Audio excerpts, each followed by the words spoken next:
Hello guys, what's up, what's up? Ito na guys, nagawa ako 2 days guys.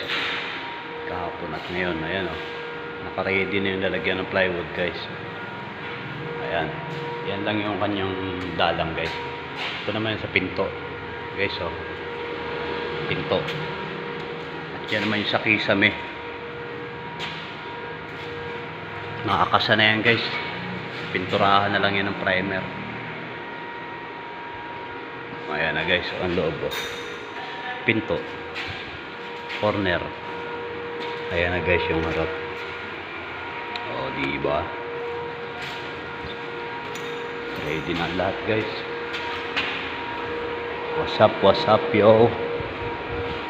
Paki-like and subscribe na lang guys ng YouTube channel ko guys, tsaka itong Facebook profile ko. Ayan na guys, nagawa ko sa loob ng 2 days. Diba guys? Ang bilis.